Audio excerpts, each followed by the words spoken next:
দুনিয়ার জীবনকে প্রাধান্য দেয়া যাবে না। ওয়ামা হাদিহিল হায়াতুদ দুনিয়া ইল্লা মাতাউল গুরুর, সম্পূর্ণ মরীচিকা। মরীচিকা দেখেছেন? দুনিয়ার জীবন যে কি জিনিস, যারা আল্লাহর পথে পরীক্ষার সম্মুখীন হয়েছে ওরা জানে। মানে কিচ্ছু না, মানে মুহূর্তে আল্লাহ পাক ইহকাল পরকালের ফয়সালা করে ফেলবে। আমরাও বুঝবো, এটা আমরা বুঝবো না এমন নয়। ইয়াং ছেলে রাস্তায় যাচ্ছে, বাইক নিয়ে খুব দাবরানি দিচ্ছে, আছে না? হঠাৎ অ্যাক্সিডেন্ট, ডেড, স্পট ডেড। এটা দুনিয়ার জীবনটা। সারা জীবন দুনিয়ার পিছনে ছুটেছে, শেষ বয়সে হতাশ, কিছুই পেলাম না। পাবে না, কারণ আল্লাহর পথে না চললে শেষ বয়সে গিয়েও কিছু পাবেন না। যন্ত্রণা, হতাশা, গ্লানি ছাড়া। তখন দেখবেন আত্মহত্যা করে শেষ, ডেড। দেখবেন অনেক প্রতাপশালী বাচ্চা বড় বড় লেকচার দিচ্ছে, হঠাৎ রাস্তায় হাঁটতে হাঁটতে ডেড। সারাদিন রাত জেনা করেছে, মদ খেয়েছে, জেনা ছড়িয়েছে সমাজে, নগ্নতা, অশ্লীলতা ছড়িয়েছে, ভাইরাস, মহামারী দিয়ে শেষ। দুনিয়ার জীবন কি জীবন! চোখের সামনে অহরহ এগুলো ঘটনা দেখছি আমরা। যাচ্ছে খুব সাদা আহ্লাদ করে, বর বিয়ে করতে যাচ্ছে, কার অ্যাক্সিডেন্ট, শেষ, ডেড। কিছু সাহাবী তো এমনও ছিলেন, বদরের যুদ্ধ করতে এসেছেন, হাতের মধ্যে কিছু খেজুর আছে, খেজুর খাচ্ছেন, খোরমা খেজুর খাচ্ছেন। তখন নবী সাল্লাল্লাহু আলাইহি ওয়াসাল্লাম দাঁড়িয়ে ভাষণ দিচ্ছেন যে ওয়াসাবিকু ইলা মাগফিরাতিম মির রাব্বিকুম ওয়া জান্নাহ। ওই যে আয়াতটা আছে, তোমরা এগিয়ে চলো তোমাদের রবের ক্ষমার দিকে এবং জান্নাতের দিকে। আরদুহা কাআরদিস সামাই ওয়াল আরদ, যার প্রশস্ততা আসমান এবং জমিনের সমান। সাহাবী খেজুর খেতে খেতে খেজুরটা ফেলে দিলেন। আরেকজন সাহাবী জিজ্ঞাসা করলেন যে খেজুরটা ফেলে দিলেন কেন? তিনি বলছেন এই খেজুরগুলো খেতে অনেক সময় লেগে যাবে। নবী সাল্লাল্লাহু আলাইহি ওয়াসাল্লাম এমন কথা বলেছেন, এটা শোনার পরে আমি আর এক সেকেন্ড নষ্ট করতে যাচ্ছি না। খেজুর ফেলে দিয়ে যুদ্ধে ঝাঁপিয়ে পড়লেন, দেন শহীদ হয়ে জান্নাতে চলে গেলেন। তারাও তো মৃত্যুর স্বাদ গ্রহণ করেছেন, তাই না? সুমাইয়া রাদিয়াল্লাহু আনহা, আবু জাহেল তাকে নির্যাতন করছে, তার লজ্জাস্থানে বর্ষা ঢুকিয়ে দিয়ে, চিন্তা করতে পারেন, লজ্জাস্থানে বর্ষা নিক্ষেপ করে হত্যা করল। সুমাইয়া রাদিয়াল্লাহু আনহা দেখতে কালো বর্ণের, চেহারা সুন্দর নয়, হয়তোবা আপনার মতো সুন্দর নয়, জান্নাতে এখন হাসছে ইনশাআল্লাহ তাআলা। তার স্বামী ইয়াসের, আবু জাহেল তাকে পিটাতে মেরে ফেললো, সে মারা গেল, শহীদ হয়ে গেল। অনেক ওলামায়ে কেরামকে, ইমাম, মুস্তাহিদ, মুহাদ্দিস দেখবেন সারাটা জীবন এত মেহনত করেছেন দিনের জন্য, বিয়ে শাদী করার সময় পান নাই। এমনও আছেন ইমাম এবং মুহাদ্দিস, জীবন তো তাদেরও ছিল। শুধু সাহাবী কেন, তাবেঈদের দিকে তাকান, তাবেঈন তাকান, আমাদের 4 ইমামের দিকে তাকান। আবু হানিফা রাহিমাহুল্লাহ শেষ বয়সে জেলখানায়, কথিত আছে বিষ প্রয়োগে তাকে হত্যা করা হয়েছে। তার টাকার অভাব ছিল না, তিনি কিন্তু আমার মতো হতদরিদ্র ছিলেন না। আল্লাহ পাক তাকে সম্পদও দিয়েছিলেন, সমস্ত সম্পদ বিলিয়ে দিয়েছেন দিনের জন্য। ইমাম শাফিঈ রাহিমাহুল্লাহ, তার দিকে তাকান। আহমদ বিন হাম্বল রাহিমাহুল্লাহ, তার দিকে তাকান। তাকে পিটানো হচ্ছে আর বাগদাদের রাস্তায় ঘোরানো হচ্ছে, কারণ সমাজের মানুষ ফতোয়া দিয়েছে একটা, তিনি ফতোয়া দিয়েছেন আরেকটা। ওই যে হিল্লা প্রথা আর ঠিকা বিবাহ নিয়ে আর কি।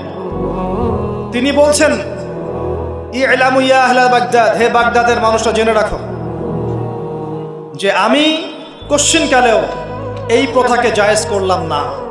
তোমরা চিনে রাখো যে আমার নাম আহমদ।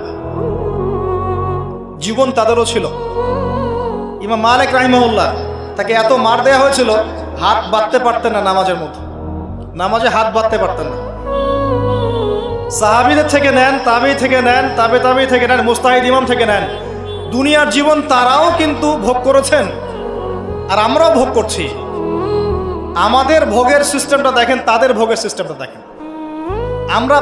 আমরা বাঁচছি দুনিয়ার জন্য, তারা বেঁচেছে পরকালের জন্য। আমরা দুনিয়ায় বাঁচছি দুনিয়ার জন্য, দুনিয়ার একটা চাকরি, একটা ব্যবসা, একটা পরিবার, একটা স্ট্যাটাস, বাড়ি গাড়ি, টাকা কড়ি, সম্পত্তি, এগুলোর জন্য। কিন্তু তারা বেঁচেছেন আল্লাহর জন্য, পরকালের জন্য। যে ব্যক্তি দুনিয়ার জন্য দুনিয়া করে, আল্লাহ পাক তাকে ইহকাল পরকাল দুটোই নষ্ট করে দিবেন। যে ব্যক্তি পরকালের জন্য দুনিয়া করবে, আল্লাহ পাক তার দুনিয়া গুছিয়ে দিবেন, আখিরাতও গুছিয়ে দিবেন ইনশাআল্লাহ। প্রথম কথা হচ্ছে এই যে দুনিয়ার জীবনকে প্রাধান্য দেওয়া যাবে না। দুনিয়ার জীবনের প্রতিটা কাজ আপনি একটা উদ্দেশ্যই করবেন, সেটা হচ্ছে আল্লাহ সন্তুষ্ট। বিয়ে শাদী করেছি কেন? আল্লাহর জন্যে। পরিবার গঠন করেছি কেন? আল্লাহর জন্যে। সন্তান নিয়েছি কেন? আল্লাহর জন্যে। দিন শিখেছি কেন? ইলম শিখেছি কেন? আল্লাহর জন্যে। চাকরি কেন করি? আল্লাহর জন্যে। প্রতিটা কাজ ইবাদত হবে যদি আপনি মুহাম্মদ সাল্লাল্লাহু আলাইহি ওয়াসাল্লামের তরিকা মেনে চলেন। ওয়া মা খালাকতুল জিন্না ওয়াল ইনসা ইল্লা লিয়াবুদুন, শুধুমাত্র ইবাদত করার জন্যই আল্লাহ পাক জিন এবং মানুষ জাতিকে সৃষ্টি করেছেন। আপনাকে আল্লাহ পাক এই হায়াতটা দিয়েছেন। এখন বাকি সময়টা চিন্তা করেন, আগামী 30-40 বছর কিভাবে কাটাতে চান? দুনিয়ার জন্য বাঁচবেন না আল্লাহর জন্য বাঁচবেন?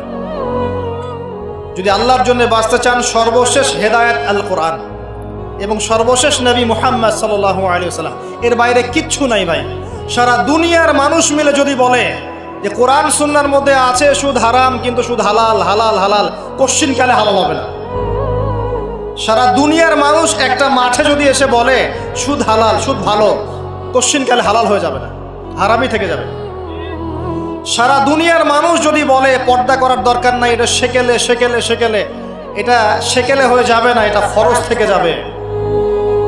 কিচ্ছু নাই কোরআন সুন্নাহর বাইরে, কিচ্ছু নাই। যা আছে দেখছেন বোগাস, যার কোনো ভিত্তি নাই, মানুষের মন গড়া প্রবৃত্তির অনুসরণ। এখন আপনি যখন কোরআন এবং সুন্নাহর কাছে আসতে চাইবেন, তখন কিন্তু আপনি চতুর্দিক থেকে বাধা পাবেন।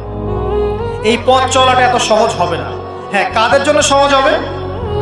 যারা প্রোটেস্ট্যান্ট মুসলিম হবে। কি মুসলিম? প্রোটেস্ট্যান্ট মুসলিম। এটা কেমন? মানে ওটাও ঠিক এটাও ঠিক, সুদ খেলেও হয় না খেলেও হয়, পর্দা করলেও হয় না করলেও হয়, নামাজ পড়লেও হয়, মাঝে মাঝে ছাড়লেও হয়, যাকাত দিলেও হয় না দিলেও হয়। মডারেট প্রোটেস্ট্যান্ট মানে কোরআন সুন্নাহ যা আছে এগুলো খুব কঠিন মনে হয়, এটা মৌলবাদী মৌলবাদী মনে হয়, এগুলো মানলে তো এই যুগে চলা যায় না, এগুলো ওই যুগের জন্যে, এরকম ভার্সনে যারা চিন্তা করবে তাদেরকে কষ্ট পেতে হবে না। তারা দেখবেন কষ্ট না করেই দুনিয়ার জীবন কাটিয়ে দিচ্ছে, ওদের কোনো বাধা বিপত্তি আসবে না। আপনি যখন কোরআন সুন্নাহকে আঁকড়ে থাকবেন, কেমন করে আঁকড়ে থাকবেন? মারির দাঁত দিয়ে কামড়ে থাকবেন, নবীজি বলেছেন। মারির দাঁত দিয়ে কামড়াতে বলেছেন, সামনের দাঁত দিয়ে কামড়ালে ছটকে যাবে, টান দিলে ছিঁড়ে যাবে। মারির দাঁতে কামড় দিলে, টান দিলে সহজে ছিঁড়বে না। এভাবে থাকলে আপনার বাধা আসবে। এখন আপনার সামনে দেখবেন আপনি কিছু ফিতনা এবং কিছু সলিউশন। আপনি নিয়াত করেছেন যে আপনার যে গুনাহগুলো হয়েছে এগুলো থেকে আপনি তওবা করবেন ইনশাআল্লাহ। আগামী দিনগুলো আপনি কোরআন এবং সুন্নাহ অনুসারে চলবেন। এই কথার সাথে একমত আছেন তো? এখন চলতে গিয়ে দেখবেন যে আপনি কিছু স্পষ্ট বিষয় দেখতে পারবেন যেগুলোর সাথে আসলে কোরআন সুন্নাহর খুব একটা মিল পাওয়া যাবে না। আপনি দেখবেন স্পষ্ট শিরক করছে মুসলিমরা, আপনি দেখবেন স্পষ্ট বেদাত করছে, আপনি দেখবেন হারাম খাচ্ছে। মুসলিম যুবকরা মাদক, পর্নোগ্রাফি, জেনা, ফ্রি মিক্সিং, আপনার জুয়া, ক্যাসিনো, এই যে আপনার টিকটক প্রজন্ম, এগুলো নিয়ে ব্যস্ত আছে। আপনি স্পষ্ট দেখবেন মেয়েরা বেহায়ের মতো ঘুরে বেড়াচ্ছে। আপনি স্পষ্ট দেখবেন যে আপনি হালালে থাকলে চাকরি পাচ্ছেন না। আপনি স্পষ্ট দেখবেন পরিবারের লোকজন কথা শোনে না। আপনি এমনও দেখবেন ওলামায়ে কেরামের মাঝে ঐক্য নাই, এমন দেখবেন। আপনি এমনও দেখবেন যে মানুষ দিনকে দুনিয়ার বিনিময়ে বিক্রি করে দিচ্ছে। আর এমন দেখবেন যারা আপনার উপরে আছে তারা দিন সম্পর্কে তেমন কোনো জ্ঞান রাখে না। এমন জটিল পরিস্থিতিতে আপনি কি করবেন তখন? এরপরে আপনি যখন বিশ্বের দিকে তাকাবেন তখন দেখবেন বিশ্বের সমস্ত পরাশক্তিরা ঐক্যবদ্ধ ইসলামের বিরুদ্ধে। বিশ্বের সমস্ত বড় বড় পরাশক্তিরা ঐক্যবদ্ধ ইসলামের বিরুদ্ধে। দেখবেন আপনি ইসলামের কোনো খিলাফা নাই, দেখবেন কোনো ইমাম নাই, কোনো আমির নাই, কোনো জামাআ নাই। দেখবেন আপনি সেই রকম সলফে সালেহিনদের যুগের মতো শৌর্য-বীর্য, ব্যক্তিত্ব, গায়রাত কিছু নাই। মনে হবে যেন আমরা দাসত্বের শৃঙ্খলা আবদ্ধ হয়ে গেছে। তখন আপনি কষ্ট পাবেন মনে মনে। আপনার মধ্যে ঈমান থেকে থাকলে আপনি কষ্ট পাবেন, ভিতর থেকে কষ্ট ফিল করবেন। যদি প্যারালাইজড রোগী হয়ে থাকেন তাহলে কষ্ট ফিল করবেন না। চেতনা থাকে দিনের, কষ্ট ফিল করবেন। তখন আপনার স্ট্রাগল শুরু হবে। তখন আল্লাহ যদি আপনাকে বুঝ দেন, আল্লাহ দেখবেন আপনি কি করেন। আপনার মেধা দিয়ে আল্লাহ আপনি কি করেন, আপনার অর্থ দিয়ে আপনি কি করেন, আপনার হায়াতটা দিয়ে আপনি কি করেন, আপনার এই যে জনবল দিয়ে আপনি কি করেন, আল্লাহ আপনাকে যা দিয়েছেন তা দিয়ে আপনি দিনের জন্য কি করছেন আল্লাহ পাক তখন দেখবেন। এই জায়গায় আমি আপনাকে কিছু সলিউশন বলছি। এটা শুধু আপনাকে বলছি তা নয়, আমি নিজেও এটা ফিল করি, লালন করি। আর আমি এমন কিছু বলবো না যা আমি নিজে আপনার জন্য পছন্দ করি না। যেটা আমি নিজের জন্য পছন্দ করি সেটাই আপনাকে বলবো। প্রথম কথা, এখানে আপনাকে গাইডেন্স দিবে আল কোরআন। এরকম সিচুয়েশনে আপনাকে পথ দেখাবে অনলি আল কোরআন। এরপর নবী সাল্লাল্লাহু আলাইহি ওয়াসাল্লামের হাদিস। এখানে আপনার দায়িত্ব আসবে প্রথমত কোরআন পড়া শিখতে হবে। প্রথম কাজটা কি ভাই? কোরআন পড়া শিখতে হবে, তেলাওয়াত শিখতেই হবে, নিয়মিত তেলাওয়াত করতে হবে। একটা দিন যাবেন আপনার জীবনে যে কোরআন তেলাওয়াত আপনি করেন না, ইনশাআল্লাহ। বেশি থেকে বেশি করবেন, বেশি থেকে বেশি। আমার পরামর্শ হচ্ছে দিনে এক পারা করে করার চেষ্টা করুন। এরপর দায়িত্ব চলে আসবে আপনার কোরআন বোঝা। আপনি কিছু অংশ মুখস্থ করবেন, হিফজ করবেন, অর্থটা বোঝার চেষ্টা করবেন, কোরআনের ভাষাটা শেখার চেষ্টা করবেন। এর সব কিছু আপনি বুঝতে পারবেন না, তখন কি করবেন? আলেম ওলামার কাছে যাবেন, তাদের সোহবতে গিয়ে পড়ে থাকবেন। যে বিষয়টা বুঝতে পারছেন না জিজ্ঞাসা করে জেনে নেবেন। ফাসআলু আহলা যিকরি ইন কুনতুম লা তা'লামুন। এরপর কোরআনের আদেশ নিষেধগুলো আপনি মেনে চলবেন, নিজের পরিবারে এবং নিজের অধীনস্থদের মধ্যে। এরপরে আপনি থেমে যাবেন না। কোরআনের দাওয়াত আপনি যতটুকু জানেন এটা মানুষের কাছে প্রচার করবেন। মাদ্রাসা করবেন, মসজিদ আবাদ করবেন, মক্তব চালু করবেন, কোরআনের একটা রেভলিউশন ক্রিয়েট করবেন। কোরআনের জন্য আপনার জান মাল অর্থ বিলিয়ে দিবেন। ওই একটা ছোট্ট কাজ দেখবেন পরকালে জান্নাতে যাওয়ার ওসিলা হয়ে গেছে ইনশাআল্লাহ। তারপরে আপনি সুন্নতকে পাবেন, ওই সুন্নতের উপরে আপনার 24 ঘন্টাকে সাজাবেন। দিন রাত প্রতিটা আমল আপনি সুন্নাহ অনুযায়ী করার চেষ্টা করবেন। এরপরে গিয়ে আপনার দায়িত্ব আরো বাড়বে। এরপর দায়িত্ব চলে আসবে উম্মাহ কেন্দ্রিক। আপনার তাজকিয়া অর্জন করতে হবে, আত্মশুদ্ধি অর্জন করতে হলে সবসময় পরকালের ফিকির করতে হয়, মৌতের স্মরণ করতে হয়, বেশি বেশি কোরআন তেলাওয়াত করতে হয়, এতিমের মাথায় হাত বোলাতে হয়, আপনার সাদাকা বেশি বেশি করতে হয়, মাঝে মাঝে রোজা রাখতে হয়। এগুলো করতে থাকলে আল্লাহর জিকির বেশি বেশি করতে হয়, আল্লাহর ধ্যান করতে হয়, আল্লাহকে ডাকতে হয়, দোয়া করতে হয়, আত্মশুদ্ধি অর্জন হবে। একই সাথে আপনার অন্তর থেকে হিংসা, বিদ্বেষ, এই যে গীবত, রিয়া, অহংকার, সমালোচনার সংস্কৃতি দূর করতে হবে। মনের মধ্যে অহংকার, হিংসা, বিদ্বেষ থাকলে আল্লাহর নূর পাওয়া যাবে না, তখন তাজকিয়া অর্জন হবে না। আল্লাহর নূর না আসলে আপনি খিজির হতে পারবেন না, যে অনেক দূর পর্যন্ত দেখতে পারে। সূরা কাহফের মধ্যে ঘটনা পাবেন। আর এই শেষ জামানায় টিকতে হলে আপনাকে খিজির হতে হবে, দূর পর্যন্ত দেখতে হবে। শোনেন, দূর পর্যন্ত দেখতে না পারলে বর্তমানকে মনে হবে ভবিষ্যৎ। এখন যে ফিতনাময় পরিবেশে বসে আছে এটা বর্তমান, এটা ভবিষ্যৎ নয়। একটা কথা বলেছিলাম বেশ কয়েক বছর আগে যে আপনার এমন একটা সময় আসতে যাচ্ছে যখন ক্যাশলেস সোসাইটি থাকবে, মানে কাগজের টাকাটাও থাকবে না। অনেক দিন আগের কথা। তখন কিছু মানুষ আমাকে বলেছিল, পরামর্শ দিয়েছিল এবং শুভাকাঙ্ক্ষী আর কি আমার। আর দিন দিন আমার শুভাকাঙ্ক্ষী বাড়ছেই আলহামদুলিল্লাহ, যে ভবিষ্যৎ বক্তা, তুমি হচ্ছে ভবিষ্যৎ বক্তা। আমি বলেছিলাম যে আমি যেটা বলেছি এটা ভবিষ্যৎ না, এটা বর্তমান। বর্তমান সম্পর্কে আপনার খবর নাই বলে বর্তমানকে আপনার ভবিষ্যৎ মনে হচ্ছে। এখন যা দেখছেন এগুলো বর্তমান, এগুলো ভবিষ্যৎ না। খুব অল্প সময়ের মধ্যে এই পরিস্থিতিগুলো দেখবেন পরিবর্তন হয়ে গেছে। আসেন, যখন ব্যক্তিকেন্দ্রিক কাজ শেষ হয়ে যাবে তখন আপনাকে উম্মাহ কেন্দ্রিক চিন্তা করতে হবে। তাজকিয়া অর্জন করে উলামায়ে কেরামের মাঝে ঐক্যের চেষ্টা করতে হবে। ঐক্যটা হবে মন থেকে সবাইকে ভাই মনে করলে পরে ঐক্য হবে। যদি মন থেকে সবাইকে নিজের ভাই মনে করতে না পারি, মুসলিম ভাই মনে করতে না পারি, ঐক্য হবে না। যদি আমি মনে করি আমি জান্নাতের ডিলার, তোমার লিজ লাগলে আসো নিয়ে যাও, ঐক্য কখনো হবে না। অনলাইনে যাবেন দেখবেন সারা দিন কাদা ছড়াছড়ি। আর এমন এমন বিষয়গুলোকে নিয়ে আমরা কাদা ছড়াছড়ি করছি যেগুলো নিয়ে কথা না বললেও পরকালে কিছু যায় আসবে না ইনশাআল্লাহ।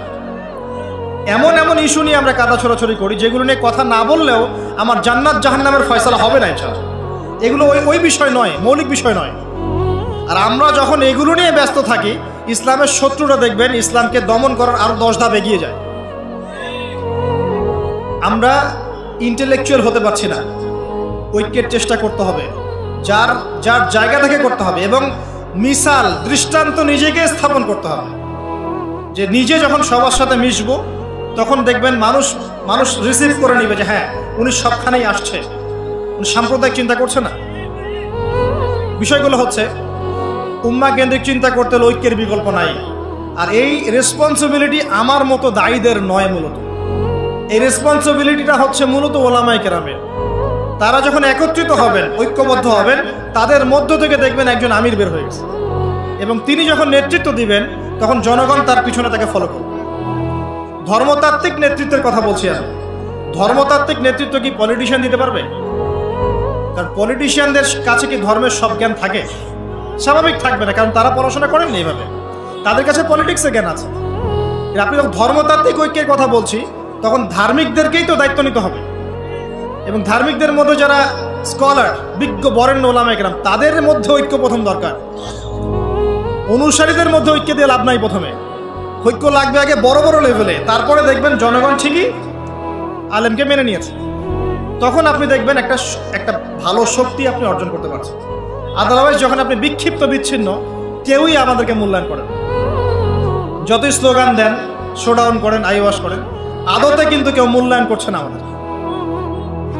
আর আল্লাহ রাব্বুল আলামিন কোরআনে বলেছেন, এখন এই আয়াত কোথায় আছে আল্লাহ ভালো জানেন, এই আয়াতের বাস্তবতা কোথায় সেটা আল্লাহ ভালো জানেন। ওয়া'তাসিমু বিহাবলিল্লাহি জামিআ ওয়ালা তাফাররাকু, এই আয়াতটা কোরআনের মধ্যে আছে, এই আয়াতটা কোরআনের মধ্যে আছে, আল্লাহ পাকের কিতাবের মধ্যে এই আয়াতটা আছে, ওয়া'তাসিমু বিহাবলিল্লাহি জামিআ, তোমরা আল্লাহর রজ্জুকে শক্ত করে ধরো ঐক্যবদ্ধভাবে। আচ্ছা, এটার উপরে আমল না করে আমরা যদি এড়িয়ে যাই, এটা কোরআনের অবমাননা হয় না? এটা কোরআনের অবমাননা হয় না? যখন কোরআনে স্পষ্ট বলা হচ্ছে তোমরা সুদ খেও না, তারপরেও খাচ্ছি, অবমাননা হয় না? আল্লাহ বলছেন জেনার ধার কাছেও যেও না, তারপরেও করছি, তখন অবমাননা হয় না? আমরা মানে আবেগ প্রদর্শন করার চাইতে বিবেকবান হয়ে কাজগুলো করলে বেশি ভালো হতো। কোরআনের সম্মান সর্বোচ্চ শিখরে তখনই পৌঁছাবে যখন এর আদেশ নিষেধের উপর আমল করা হবে, এবং আমরা আমল করে দেখাতে পারবো, এবং ইনশাআল্লাহ আমরা পারবো। যদি কেউ পারে পৃথিবীতে, শুধু মুসলিমরাই পারবে ইনশাআল্লাহ। এবং মুসলিমদের মধ্যে যারা পারবে না, আল্লাহ পাক ওদেরকে সরিয়ে দিবেন, নতুন প্রজন্ম আল্লাহ পাক নিয়ে আসবেন ইনশাআল্লাহ। যুব সমাজ পারবেই, পরবর্তী তরুণ প্রজন্ম এবং আগামী ছোটদের প্রজন্মরা পারবেই ইনশাআল্লাহ। যদি কেউ পারে, এরাই পারবে ইনশাআল্লাহ। ইনশাআল্লাহ দেখবেন আমাদের মতো মানুষদেরকে দিয়ে যদি কাজ না হয়, আল্লাহ পাক আমাদেরকে সরিয়ে দিবেন, দিয়ে এমন এমন মানুষ আল্লাহ পাক তৈরি করবেন যারা এই চেয়ারগুলোতে বসবে, বসে কোরআন সুন্নাহকে হাতে নিয়ে বিশ্বকে নেতৃত্ব দেবে ইনশাআল্লাহ। আসবে এক সময়, অপেক্ষা করতে থাকেন, কারণ আমরা আখিরুজ্জামানের হাদিসগুলো সম্পর্কে জানি।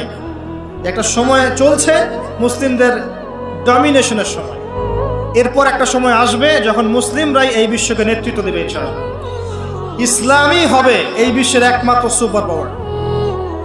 আল্লাহ রাব্বুল আলামিন ওই জেরুজালেম থেকেই আরো একবার কিয়ামতের আগে পুরো বিশ্বে ইসলামী খেলাফা বাস্তবায়ন করবেন ইনশাআল্লাহ। এটা প্র্যাকটিক্যালি আপনার আমার কিছু কাজ আছে, ইলম অর্জন করা আমাদের কাজ। আমাদের এত বড় বড় কাজ নাই, আমাদের যতটুকু সামর্থ্য এতটুকু কাজ আছে। আমাদের কাজ আগে ইলম অর্জন করা, আমাদের কাজ জানা অনুযায়ী আমল করা, উলামায়ে কেরামের সাথে সম্পর্ক রাখা, মাদ্রাসার সাথে সম্পর্ক রাখা, জ্ঞানের চর্চা করা, হালাকাগুলো বাড়ানো, ইমানের চর্চা করা। আমাদের কাজ পরিবারগুলোকে সংশোধন করা। যদি কথা না শোনে ছেড়ে দেন, একক পরিবার গঠন করেন। বুঝাতে বুঝাতে যদি দেখেন যে আপনার পরিবার লুতের স্ত্রীর মতো হয়ে গেছে, বা নূহ আলাইহিস সালামের স্ত্রীর মতো হয়ে গেছে, তার ছেলের মতো কথা শোনে না, ছেড়ে দেন, আপনি আলাদা থাকেন। তাও ইমানের সাথে আপোষ করেন না। আসহাবুল কাহফ সমাজ, পরিবার সব ছেড়ে দিয়ে চলে গেছে, চলে যায় না, সব ছেড়ে দিয়ে চলে গেছে। যখন কেউ কথা শোনে না, একাই থাকতে হয় আল্লাহর রজ্জুকে ধরে। আল্লাহ পাক ইব্রাহিম আলাইহিস সালামকে বলেছেন তুমি একাই একটা উম্মাহ, ইব্রাহিম তুমি একাই একটা উম্মাহ। তো আমাদের কিছু কাজ আছে ভাই, ইমানের চর্চা করা, ইলম অর্জন করা, ওলামায়ে কেরামের সোহবতে যাওয়া, তাজকিয়া, আত্মশুদ্ধি অর্জন করা, অন্তরে আল্লাহর নূর পাওয়ার চেষ্টা করা, বেশি থেকে বেশি ইবাদত করতে থাকা, সময়কে মূল্যায়ন করা, সময়কে মূল্যায়ন করা, জীবনটা গুছিয়ে নেওয়া। কারণ আমি এখানে থাকতে আসিনি, আমি আপনি এখানে থাকতে আসিনি। আজকে থেকে 50 বছর পরে, 100 বছর পরে এখানকার একটা মানুষও বেঁচে থাকবে না।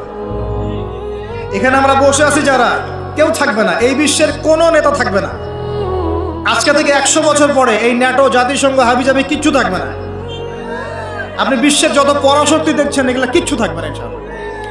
এই পৃথিবীর যে মানুষগুলো এখন বেঁচে আছে 100 বছর পর কেউ থাকবে না। এখন মনে হচ্ছে এরাই সব, এগুলো সব না। 100 বছর, জাস্ট 100 বছর। আরে কিয়ামতের মাঠই তো হবে 50,000 বছর।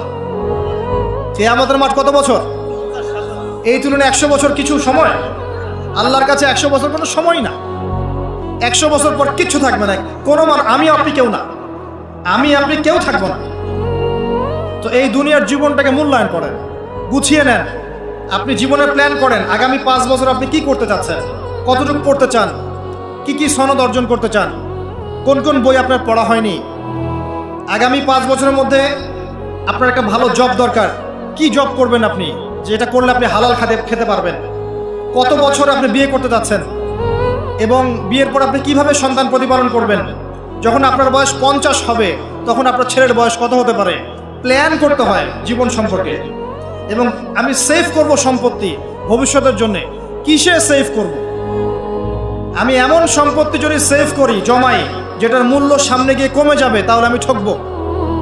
যদি আমি এমন সম্পত্তিতে সেভ করি যেগুলোর মূল্য বাড়বে, আমি জিতব। জীবনকে নিয়ে প্ল্যান করতে হয়। এবং এই সময়টুকুতে আমি দিনের জন্য কি করতে চাই, দিনের জন্য আমি কতটুকু করতে চাই। আমার দ্বারা কি একটা মসজিদ করা সম্ভব না? আমার দ্বারা কি একটা মাদ্রাসা করা সম্ভব না? আমি কি একটা এতিম প্রকল্প করতে পারি না? আমি কি একটা বিধবাদের প্রজেক্ট করতে পারি না? আমি কি একটা মা বোনদেরকে নিয়ে সেলাই মেশিনের কোনো প্রজেক্ট করতে পারি না? আমি কি মানব সেবামূলক কিছু কাজ করতে পারি না? ছোট্ট একটা সামাজিক সংগঠন করতে পারি না? কিছু একটা তো করতে পারি আমি। আল্লাহ পাক কি আমাকে কোনো প্রতিভাই দেন নাই? আল্লাহ পাক কি আমাদেরকে কোনো প্রতিভা দেন নাই? একজন আলেম হয়ে আমি কি 100-200 ছাত্র বের করতে পারি না? একটা বড় এমন একটা প্রতিষ্ঠান কি করতে পারি না যেখান থেকে বছরে বছরে মাশাআল্লাহ বিশ্ব বরেণ্য আলেমরা বের হবে? পারি না? কিছু তো পারি। আল্লাহ পাক কিছু তো শক্তি আমাকে দিয়েছেন। আল্লাহ পাক তো বলেননি আমাকে এখন অস্ত্র নিয়ে নামো মাঠে, বলেছেন? আমার তো পরিবেশই নাই। বাংলাদেশের মানুষ 90% মুসলিম বলছি আমরা, দেখবেন 80% নামাজ পড়ে না, দেখবেন 80% কোরআন পড়তে জানে না, যাকাত দেয় না, পর্দা করছে না, যুব সমাজের জীবনের উদ্দেশ্য ঠিক নাই, সারা দিন রাত অপসংস্কৃতি নিয়ে পড়ে আছে। এখন বেসিক কাজগুলো না করে কি আপনি বড় রেজাল্ট পাবেন? কখনো না। এই বেসিক কাজগুলো আমরা করতে পারি। এবং সবচেয়ে বড় একটা কাজ হচ্ছে আমাদের জায়গা থেকে উম্মার মাঝে ফাটল সৃষ্টি না করে ইউনাইটেড করার চেষ্টা করা যায়। আর আমাদের পরবর্তী প্রজন্ম, স্পেশালি এই তরুণদের প্রজন্ম, তরুণীদের আর আমাদের পরের ছেলে মেয়ে যারা আসবে, সোনামণি, এদেরকে আপনি আগামী বিশ্বের জন্য তৈরি করেন। এটা বড় চ্যালেঞ্জ। বড় বড় আলেম তৈরি করেন। দেখেন দিন দিন আলেমদের সংখ্যা কমে যাচ্ছে। আমার মতো নগণ্য মানুষকে যখন এই চেয়ারে বসে কথা বলতে হয়, তখন তো আমি বুঝতে পারছি যে আলেমের সংখ্যার আজকে কি অবস্থা। আমি তো আলেম নই, কথা বলতে হচ্ছে। কিছু মানুষ আমার কথা শুনছে, তার মানে বুঝতে পারছি আলেমদের সংখ্যা কত কম। বড় বড় ওয়ার্ল্ড রিনাউন্ড আলেম তৈরি করতে হবে। ইমাম বুখারীর মতো, আবু হানিফা রাহিমাহুল্লাহর মতো, আহমদ বিন হাম্বলের মতো কে তৈরি করবে? এটা কি আমার পক্ষে করা সম্ভব? একার পক্ষে করা সম্ভব? নিঃসন্দেহে একটা কমিউনিটি দরকার। সবার মাঝে দিনের ফিকির তৈরি করতে হবে যে আমার সবচেয়ে ইম্পর্টেন্ট জিনিস এই পৃথিবীতে আমার দিন, আল্লাহর দিন। এর চেয়ে ইম্পর্টেন্ট কিছু নাই আমার জন্য। সব কিছু পরে, দিন আগে। দিনকে এগিয়ে নিতে হবে, আমাকে চ্যালেঞ্জ গ্রহণ করতে হবে। এরকম চিন্তা ফিকির লালন করলে পরেই তো রেজাল্ট আসবে, নাহলে তো আসবে না। দেখেন আমরা, আমাদের মতো মানুষ যারা আছে, এরা একটা জাতিকে নেতৃত্ব দিতে পারবে না। তো প্রবলেমসগুলো ধরিয়ে দিতে পারে, হয়তো সর্বোচ্চ সলিউশনে কিছু পথ বলতে পারে। তো বাস্তবতা হচ্ছে এই যে কাজগুলো জনগণকেই করতে হবে। আর এই যে একদিন আসলাম, একটা কথা বললাম, চলে গেলাম, আদতে কোনো ফলাফল নাই। একদিন আসলাম, একটা মাহফিল করলাম, যেভাবে আসছি এভাবে চলে গেলাম, আদতে কোনো ফলাফল হবে না। যদি হ্যাঁ এই কথাগুলো মানুষের মনের মধ্যে গেঁথে যায় এবং আগামীর পৃথিবীর জন্য তারা প্রস্তুতি গ্রহণ করতে পারে, তখন গিয়ে কথা ফলবে। আসুন আইওয়াশ, শোডাউন এবং আবেগী জাতি না হয়ে আমরা বিবেক দিয়ে চিন্তা করি, উম্মার অবস্থা চিন্তা করি, বৈশ্বিক অবস্থা চিন্তা করি, ভাবি। বারবার একটা কথা বলি আমি, একটা দেশের মধ্যে সরকার, প্রশাসন, জনগণ, আলেম ওলামা, যুবক শ্রেণী, মহিলারা, শিশুরা, এরা সবাই একটা দেহের মতো, একটা বডির মতো। এরা সবাই একে অপরের পরিপূরক, একে অপরের ভাই, সবাই মুসলিম। এখানে কেউ কারো শত্রু না। আমরা যদি একে অপরকে শত্রু মনে করে ভুল করব, তখন আমাদের শত্রুরা সুযোগ পেয়ে যাবে। আমরা সবাই একে অপরের পরিপূরক, সবাইকে নিয়ে, দেশকে নিয়ে, জাতিকে নিয়ে, উম্মাকে নিয়ে এগোতে হবে। আল্লাহ পাক আমাদের যুব সমাজকে বোঝার তৌফিক দান করুন, আমিন। মাহফিল অ্যাপ, একজন মুসলিম হিসেবে মাহফিল অ্যাপ ব্যবহার করা আমাদের ঈমানি দায়িত্ব।